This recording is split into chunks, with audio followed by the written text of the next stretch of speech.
NDFB সকলে কৈ আছে কেডাৰ সকলে আমি 4 লাখ টকাৰ কাৰণে আমি সংগ্ৰাম কৰা নাছিলে বুলি কৈ আছে কি কিহৰ কাৰণে কৰিছিল 4 লাখৰ কাৰণে কৰা নাই কিহৰ কাৰণে কৰিছিল সেইটো প্ৰশ্নৰ উত্তৰ তেওঁলোকে আগত দিয়ক ব্যৱস্থা আছে তেতিয়াহ'লে ৰিপেয়াৰ কৰি পেলাই সেইখিনি কৃষকৰ উপযোগী কৰিব পৰা যাব আৰু যদি নাই সেইখিনি টোটেলি কেঞ্চেল কৰি নতুনকৈ প্ৰজেক্ট আৰম্ভ কৰিব লাগিব যাতে কৃষক ৰাইজৰ উপকাৰ হয় স্যাৰ দুইটা প্ৰজেক্টতো ঠিকাদাৰসকলে আলটিমেটলি কিছুমান কাম পাই আছে বা ৰিপেয়াৰিংৰ ক্ষেত্ৰতে হওক ডংবিলাক মেৰামতিৰ ক্ষেত্ৰত বিভিন্ন মানে ঠন ধৰি আহিছে কিন্তু এতিয়ালৈ যে কোনো ৰাইজৰ উপকৃত হোৱা নাই তাৰ কাৰণে কিবা সেইটো বহু সময় দেখিছোঁ এইবিলাক ইৰিগেশ্যন প্ৰজেক্টবিলাক কেৱল ঠিকাদাৰ আৰু ইঞ্জিনিয়াৰসকলৰ কাৰণে লাভৰ আশা তেনেকুৱা আঁচনিবিলাক আমি দেখিছোঁ আপোনাৰ বুৰলীয়াৰ হৈ কিবাই হওক পাগলাদিয়াৰ ওপৰত কৰা যিখিনি আঁচনি হওক বা আমাৰ ধনশিৰি প্ৰজেক্টৰ কথাই কওক খেতিয়কসকলৰ খুব কমহে উপকাৰ হৈছে তাৰমানে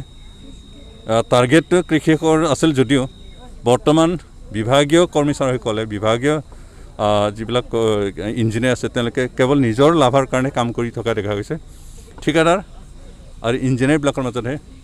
লাভখিনি কিবা হৈছে কিন্তু কৃষকসকলক উদ্দেশ্য কৰি কৰিছিল যদিও কৃষকৰ লাভ হোৱা নাই এতিয়া সেই বস্তুখিনি অলপ ভালকৈ চাই নিৰীক্ষণ কৰি কেনেকৈ পুনৰ বিবেচনা কৰি কৃষকৰ উপকাৰত অহা হয় বা কৃষকৰ উপকাৰ কৰিবৰ কাৰণে কেনেকৈ কৰিলে কি হয় সেই বিষয়খিনি চাই পেলাই আমি ব্যৱস্থা লোৱাৰ কথাখিনি চিন্তা আমি 100% আশা কৰিছোঁ কাৰণ তেওঁ যুৱ নেতা হয় বহু বছৰ আফচৰ আমাৰ জিলা কমিটিৰ সভাপতি হিচাপে কাম কৰিছে চবৰে লগত চিনাকি আছে আৰু বৰ্তমান সমাজৰ লগত জড়িত হৈ কাম কৰি আছে সেইকাৰণে তেওঁ জিকাটো খাটাং স্যাৰ এনডিএফবি যি কেডাৰসকলৰ এতিয়ালৈকে ঘৰত চৌকা নজ্বলা হৈ গৈছে কি ক'ব ঘৰত চৌকা নজ্বলাটোতো চৰকাৰৰ দায়ী নহয় তেওঁলোকক যিখিনি ৰিহেবিলিটেশ্যনৰ ব্যৱস্থা দিব লগা আছে দিয়া হৈছে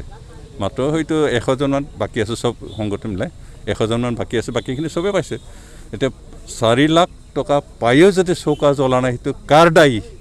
দায়ী কোন হয় চৰকাৰ নে তেওঁলোকে অসৎ ব্যৱহাৰ কৰিছে টকাখিনি সেইকাৰণে চৌকা জ্বলা নাই